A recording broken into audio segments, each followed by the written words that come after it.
Let's get this thing going. Jensen Hendler, 250 team manager for Star Yamaha currently, but I kind of want to step back a little bit to your early part of your career, man, working for JMC. How did that come about? Like, I mean, did you always have an interest in being like, someday I want to be involved with professional racing, you know, on the management side, mechanic side? Like, was that always kind of a dream? Yeah, of course. Really young, I rode dirt bikes, and, you know, I didn't start super young, and shoot, by the time I was about to graduate from high school, I realized that dirt bikes probably wasn't going to be where I was going to make my money. So, you know, I got a job at a local bike shop and worked that for about a year and decided, like, man, I really love this, and I love dirt bikes, and it's what I'm really passionate about, which I feel like is extremely important in, you know, anything you do in life. Like, if you're passionate about it, it'll show in what you do. And, you know, people who aren't, it shows in what they do, you know? So, yeah, I've really just, obviously you learn right away that, you know, hey, I'm not going to make $1 million doing this, but I'm going to have a lot of fun, and I love it. And, you know, like they say, if you love what you do, you'll never work a day in your life. And so I really feel like I've never even had a job. So that part's kind of cool. And so, yeah, I worked at a bike shop for like a year, and then I went to MMI, did that thing for about a year, and I went back to work at this dealership. And, yeah, I mean, I did that for a few years, and I was making about as much money as you could make as a mechanic, working at a dealership. And I was young still, probably 22, and was like, man, this ain't it, you know? Yeah. Like, someday I want to have a family. Someday I want to, you know, do that whole thing. And like, you can't support a family on this much money. And service manager wasn't going to give me a raise. So I said, you know what? I'm just going to go do this on my own. So I started a shop, and I did that for quite a while. And then, always like been friends with Brad Hoffman. He's basically the principal of Star Racing, we call him. Okay. He oversees both teams, obviously way more involved on the 450 side, but like, he's been with this team since day one. I actually met him while I was going to MMI in Arizona. So we've been friends the whole time, and I always wanted to do it, but I felt like, you know, at the time I couldn't afford to live in California. It was really expensive being from Washington State. Yeah. You know, cost of living is a lot less money up there. And I'm like, God, really can't afford to live down there. I just never thought it would work. And 2011, at the end of 2011, I was doing my own thing. And, you know, wintertime's pretty gnarly up there. We get snow where I'm at, and business gets slow. And I'm like, man, I was talking to my wife, and we had just had a girl, and we were like, gosh, you know, what do you think about moving to California? And my wife was like, shoot, I'd move to California. And it was like, oh man, don't give me the green light, you know? So yeah, I called Brad Hoffman, and he was looking for someone at the time, and we moved to California. And so I worked for them in 2012, and just put reality to that. I couldn't afford to live in California. So mechanics' wages were not that good back then. I was making, you know, peanuts in comparison to what California requires, and trying to, you know, raise a daughter and have a wife and is expensive. And I just couldn't afford to do it anymore, and was like, man, I'm going to move home. I had a couple job offers to do some other things over at KTM, primarily on the WP side. Okay. And was like, oh man, I could really do that. And it was a bit more money. And I went home for Christmas and was like, man, I'm going to just start a shop again, because I knew I could do that in a week's time, you know, and be up and rolling. And I met with the guys at JMC. I knew some guys that worked there, and I went in there just to say hi. And the owner happened to be there, and he was like, oh, what are you doing? You know? And I was like, oh, I'm thinking about moving back, and I'm probably going to start a shop. And of course, like, you know, any businessman knows that the last thing you want is me to start a shop against you, you know? Yeah. Competition, so, right? Yeah. And so he was like, man, I'd love to have you come to work. Like, come check this out, come check that out. And, so I did, and, checked the shop out, and they're owned from, like, they have a corporate side that does a lot of agricultural stuff. And, so that's like their bread and butter. The power sports side of it was actually at that time extremely small. It was a really, really small shop. I think there were 2 mechanics and me, and then like 2 parts people, like pretty small. And then a service advisor basically to keep us going. But, So really small operation. And I was like, this could be good, mom and pop shop, like kind of let me do my thing and it'll be fun. And so, and they offered me good money. It was like, well, shoot, I'll just do that and not have to worry about all the stuff that business comes, Yeah. Yeah. So I was like, yeah, this will work. So I said, hey, but I've got this other thing with WP. Give me 2 weeks and I'll have an answer for you. And so I went back to California and they just kind of ghosted me over there. And I was like, this is how it's going to start. This is probably not how it should be. So, yeah, I called them up, start committed to it, moved back to Washington, started working for them. And that was 2013. And man, did the program grow fast over there. I mean, we were doing really well, and we moved buildings, and then we added on to the building, and we built another building, and we ended up with like 3 buildings over at JMC. When I got there, we had no franchises. We were selling some quote unquote used Hondas out of the store that we were getting from another dealer and just reselling. I mean, we had nothing. Yeah. And, and when at the time in which I left, obviously we had the team that we had built over, 5 years and, doing pretty well. And, my primarily role on the team was like, I was a crew chief basically on the weekends, but during the week I would build all the engines, do all the mapping, all that stuff was me.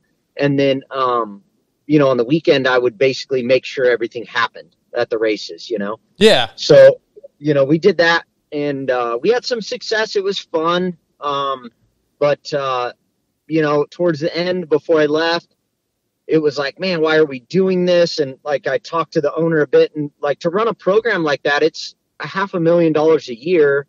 And when you own a dealership, it's kind of like, okay, why am I doing this? And, the end goal is to sell bikes and sell engine jobs and, make money. That's the end goal for business is make money. So, to spend $500,000 a year when COVID hit and the industry got so hot, I mean, things were selling themselves. Like, bikes were selling for over retail. The parts department was selling parts like crazy, services months out. I mean, they were making money hand over fist. And it was like, why would we go spend $500,000 to quote unquote advertise for the business when, gosh, business is booming. So, they decided to maybe take a step back from racing and that wasn't where my heart is at. Like my heart is not in the service department. I don't get jacked up to go work on a, manure covered farm quad. That's just not what I do. Sure. Right? Yes. So, yeah. So like, I like cool things and obviously being an engine guy, I'm really jacked on that stuff. And, what better team to go to work for than, the team that has arguably the fastest 250F on the planet. So, I made a few phone calls. Derek Dwyer was still at the team when I reached out to them. And I talked to him a little bit at Loretta's. And then after that, we spoke a bit. And he actually offered me to come work for Christian Craig. And so I actually committed to that.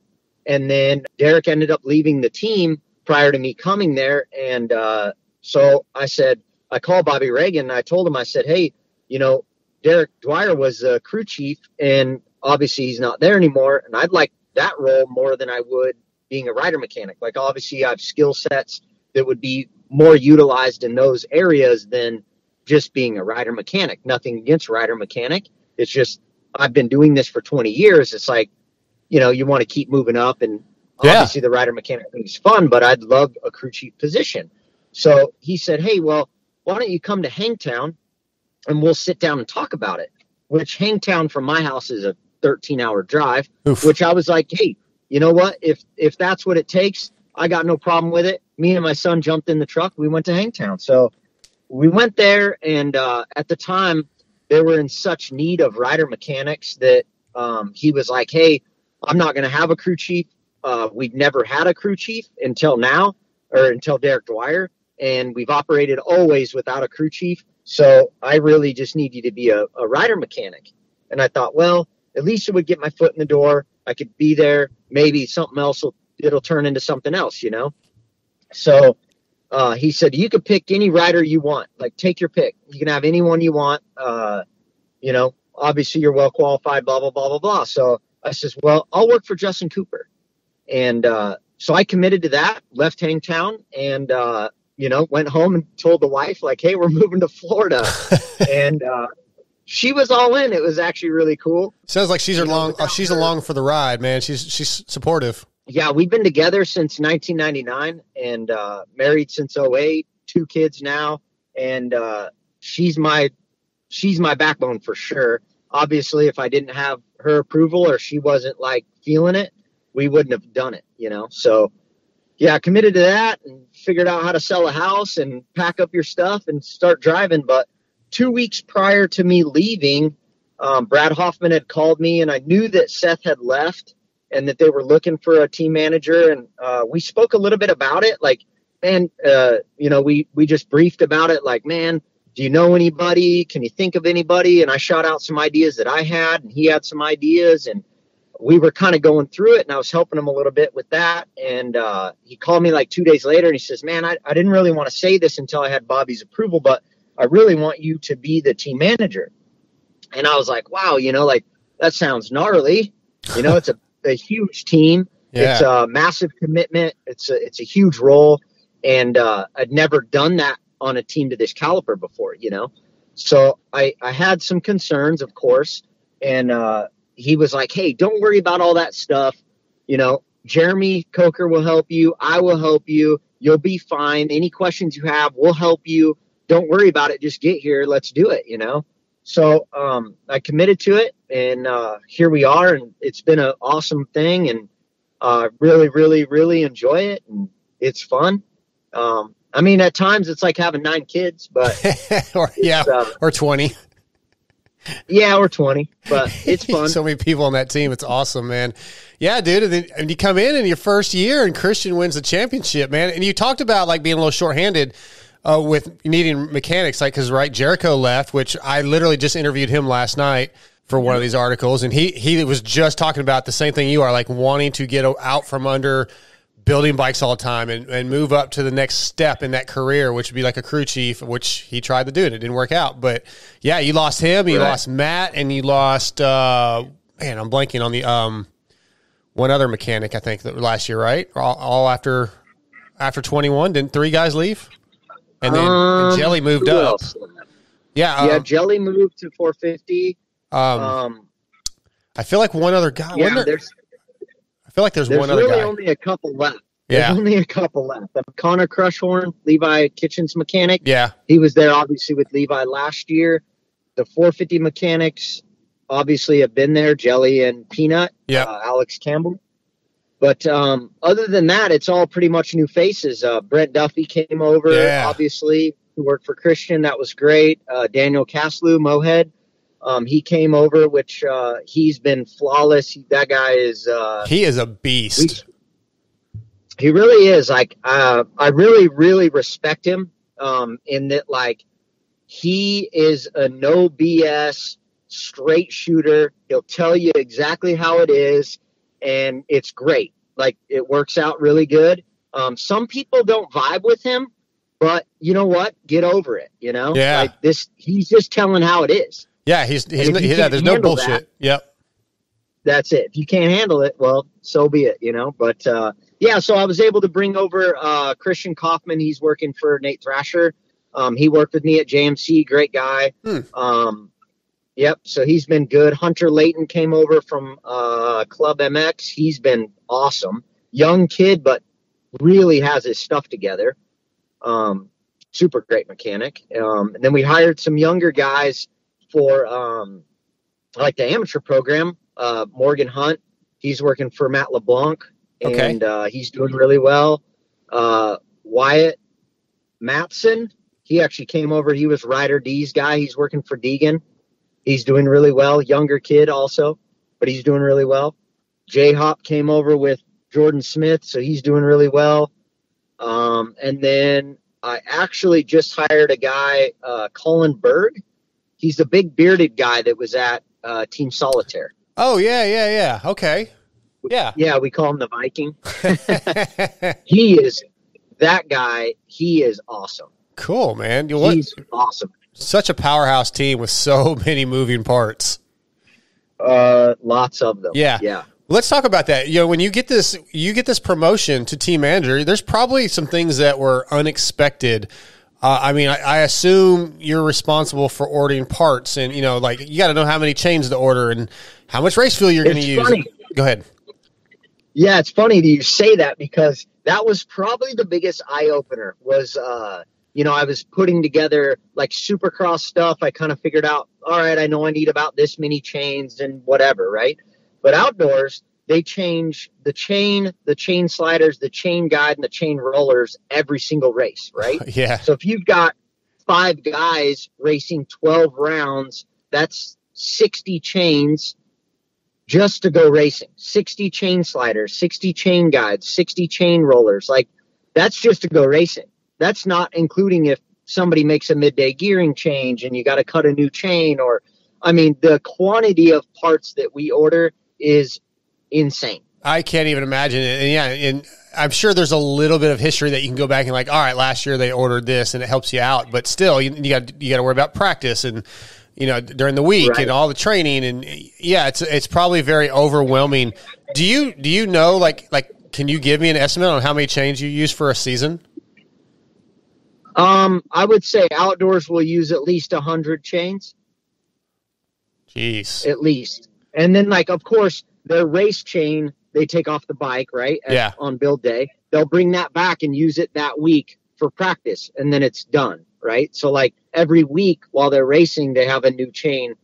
So it's pretty easy to not just waste chains. They're pretty rarely putting new chains on practice bikes during race season, but off season, it's a lot, What about a part like a clutch, right? Because a guy like Eli probably uses it more than maybe, say, Dylan. I don't know how hard. I know we've known Eli to be somewhat hard on clutches.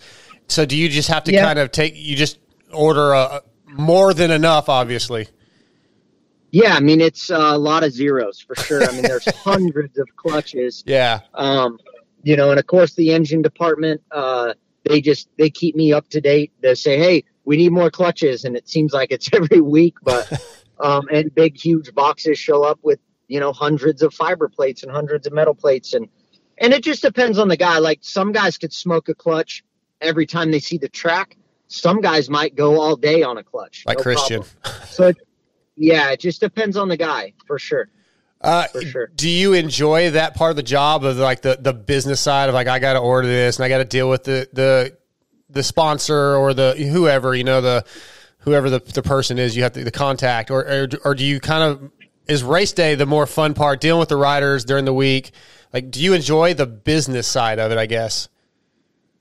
I primarily like racing more, I would say, to be honest, but, it's just nature of the beast. You have to do it, and you do your orders, and it doesn't take long. So it's not like it's this grueling, drawn out thing.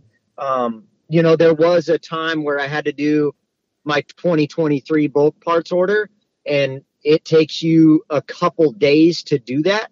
You're going through the microfiche and, okay, how many hundreds of this grommet do I need? And how many hundreds of this, how many hundreds of cables do I need to order, and so on and so forth. And that's a grueling process. It takes a couple days, but you knock it out. It's once a year. It's not that big a deal. Okay. But I get most of my pleasure from race day and seeing these guys succeed, obviously, like when they're winning, the happiness that it's bringing is the reward, right? Like all the hard work that we go through. Obviously, being a mechanic by heart, I really enjoy testing, trying all the little parts and, man, is this better? Is it not?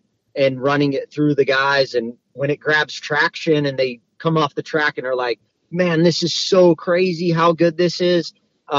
That's rewarding also. So I really enjoy that for sure. I like that. That's cool. Yeah. I'm going to ask you, but go ahead. I was going to say, I do spend a little bit of time with the engine department on development stuff. So that keeps my, I obviously coming from an engine background, that's probably my biggest enjoyment, is just spending time with those guys. And it's somewhat rewarding when they come up to me and they say, hey, we have this idea. What do you think? what have you seen? And our 2-engine guys that we have now have only worked on this engine. Okay. And obviously coming from the dealership world, I've worked on all of them. I've owned Honda 250Fs. I've owned, I've worked on Kawasaki's and obviously Austrian bikes for the last 7 years. And so I've seen a lot more than they have. And so they come to me for input, and that makes me feel good that they, think I'm knowledgeable enough about stuff that they want my input when, obviously what they're doing is good. Yeah. So that makes me feel good. I like that. That's cool. All right. This is a question that you might say no comment or cut out or whatever, but I think Michael may have brought this up in the past. If a specific rider, let's say Eli, wants something that is not a sponsored part, how do you deal with something like that? Obviously not being on the 450 side, I don't really know what they do and what they don't do. Well, let's say Christian. Let's say Christian wants something specific. Yeah, let's say Christian Craig wanted to run something that wasn't a sponsor part. The first question would be, is it visible? If it is visible and it's not a sponsor part, then it may not be an option. Okay. Will we try it and test it? Yes. And if it's something that, let's say it's let's say it's a triple clamp, right? Sure. Just for round purposes. And he wants to try brand Y triple clamp, and we're sponsored by Neckin, obviously. We would test it. And if it's better, then we would go to Neckin and say, hey, we tested some stuff. We think it's better. What can we do to make your product better, more like that product? And they will accommodate us for that item as fast as they possibly can. And then we would test until we get a part that we can race on, Perfect. That's a great answer. I like it. All right, let's talk about some of these riders, man. Not so much Christian, but you got a lot of young guys a lot of hype coming out of the amateurs, right? We got Romano, Kitchen, Thrasher, and some guys out with injuries. And then, of course, Deegan's on the team, a lot of hype around him and his future. And then recently, you announced that Jordan Smith and Styles Robinson are going to be coming over the team. How do you juggle all these personalities, all the pressure these kids probably feel? I know Bobby can be somewhat demanding. He expects the best out of everybody. And these kids are young, man. They're young. They're not totally mature mentally necessarily, and dealing with all these emotions. How do you help with that process? How do you deal with them?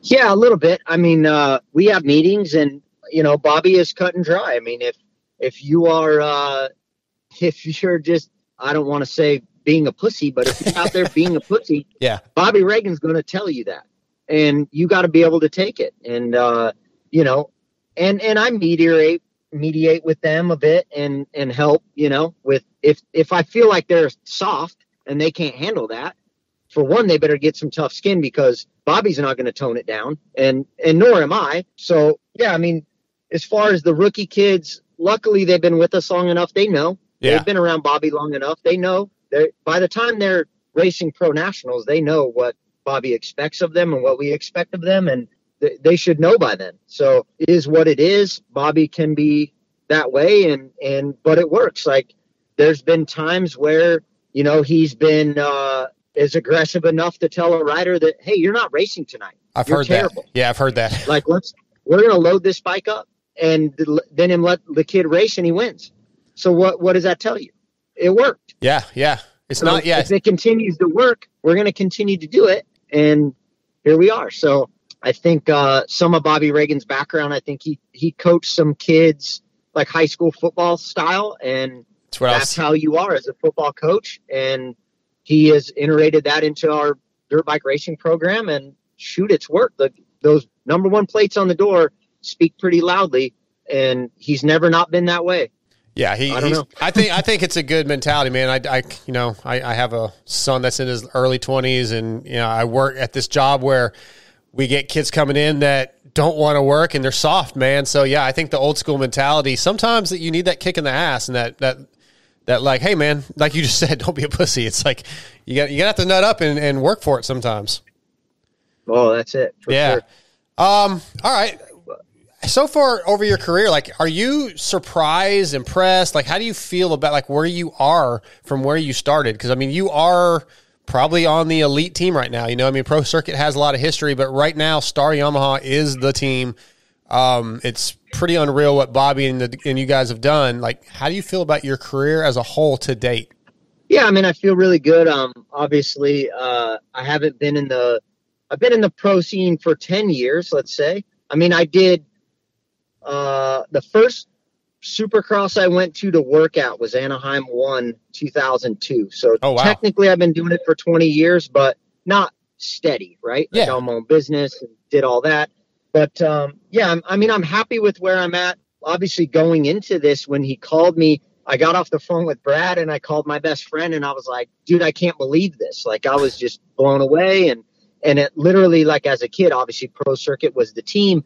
And now I'm like, shoot, I'm going to basically the Pro Circuit of this industry to be the team manager. Like, I can't believe this. Like, so, I was starstruck obviously at first but I'm very proud of as far as that I've gotten and how far I've came and so on and so forth, and the opportunity that Brad and Jeremy have given me and all the help that they've helped me with.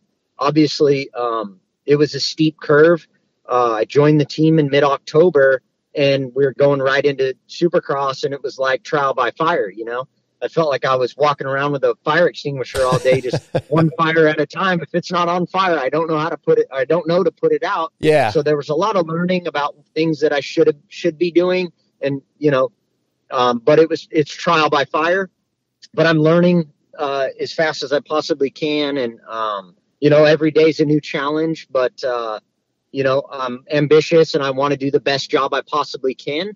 And I strive for that. And I think that if my attitude and my passion's in it and that I want to do the absolute 100% best job I possibly can, that, there's going to be some hiccups and there's going to be some things I miss, but it'll only happen once, Right. Yeah, absolutely. So, all right. Couple fun questions coming up. I got one more about the team. Sure. Any estimated time when Jeremy Martin's supposed to be back, or Colt? You got a couple guys out that, I mean, Jeremy, in my opinion, would have been the favorite going into this thing, really, even over, the Lawrence brothers. We don't need to get into those two guys. I think Jeremy had those guys handled personally, but when are they going to be back? Yeah, Jeremy had an injury just before Daytona to his shoulder, and it was the same shoulder he had hurt the previous year and didn't fix. So he had to get that fixed, which then became like a 6-month injury, which would put him healthy at like the end of the outdoors. So he's actually already signed with Club MX for 2023. Right. We will not get him back. So, he's done with Star Racing. Colt Nichols is currently riding. He actually rode today.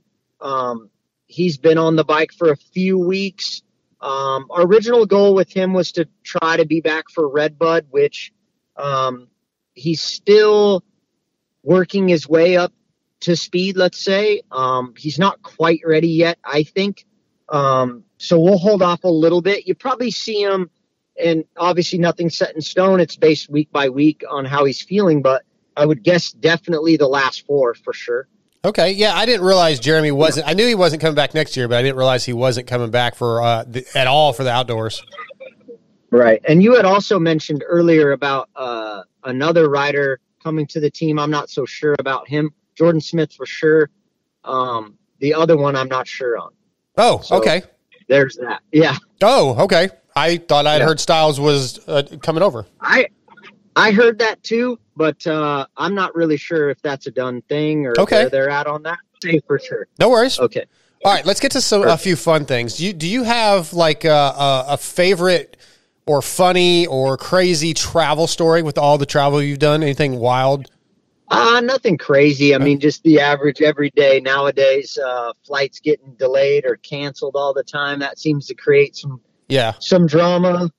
We had some drama this week with the airline not letting us take some suspension, so that created some last minute jump through this hoop, jump through that hoop, on some suspension we needed for Saturday. But nothing crazy, to be honest. I mean, flying's flying. You always have hiccups, but nothing too crazy. I know coming into Arlington this year, there was some, ice storms and like people got rerouted to Houston, and like Dino had to load up a bunch of guys in their rental car, I think. And so, and then of course, back in the old days, you had the box fan days, but with who knows about those stories. I didn't know if you had anything too crazy.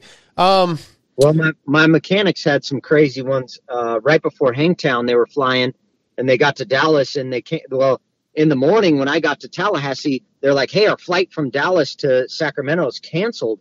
And I was like, "Well, at least get to Dallas. You'll have way more options for airlines out of Dallas than you do out of Tallahassee, because Tallahassee only flies American or Delta." Oh yeah. So I'm like, at least get there, and we'll figure it out. Well, they get there, and they looked at flights all over Reno, San Fran, Oakland, wherever, and they couldn't get into anywhere. They ended up flying into Burbank, California, which is just north of LA, and driving to Sacramento. So that was a rough one, but yeah, I bet stressful, right? Mohead delivered. Yeah, Mohead dug deep and drove the boys in the minivan and got them up there. Why am I not surprised it was Mohead? Right. Okay. Yeah, definitely. Now, I know you mentioned you have a couple kids, and I was looking at your Instagram, and I feel like your son may ride a little bit. You told me you're at baseball practice, and I'm sure your daughter has some interest. So what do you do for fun with the family? What are the hobbies to get your mind off of racing for a little bit? Yeah, unfortunately, it's racing. Okay. My kids love to race. They both race. My daughter, she was on a 65, and my son races a Honda CRF 150R, which I actually need to get my daughter an 85, so I'll order a YZ85 for her. And my son is huge. He's 10 years old, but he's like 120 pounds and like 5'6". He's a big boy. Yeah. And so, yeah, they just love to ride. And, they love to race and ride. And unfortunately, moving out here, we haven't done any racing yet, but they've ridden at the farm a couple of times, and they love it. And so, yeah, that takes up some time. But my son, he took up baseball this year. He just kind of this spring was like, "Dad, I'd really like to play baseball." And kids never even picked up a baseball bat or a baseball glove ever. That's cool. And so yeah, we got him into baseball, and luckily he has a really, really good coach. And they went undefeated in the spring, and then he got picked for the All-Star team. So wow, good for him. They're doing All-Stars, and so he's got a scrimmage tonight, and they start playing on Thursday night. Awesome, so, yeah, man. It's been going really well. Busy guy, Jensen. I know it's hard to make time for the family stuff with your guys' schedule. So it's really cool that you guys are getting to do that, and your kids are getting to go out and ride at the goat farm and still having family time while involved with your job. Right. Yeah, it's tough. It's really good. My wife's super good. She takes him to baseball practice when he needs to go, and she's a trooper for sure. Yeah. I got to meet her briefly at Salt Lake City. Seemed like a real nice, cool person. Yeah. Yeah. Well, Jensen, man. Go ahead. Kiefer would probably say I was basement. I don't know you well enough to see. I always talk about like the rider. I always kind of say, "Man, your wife's hot" or whatever. If I think so, but I didn't know you well enough. I didn't know how that was gonna go. So, yeah. Your wife was a smoke show for sure. Yeah, definitely. Yeah, she is. She was, definitely a smoke show. So, congrats on that. You're winning in all aspects. Yeah, we tried.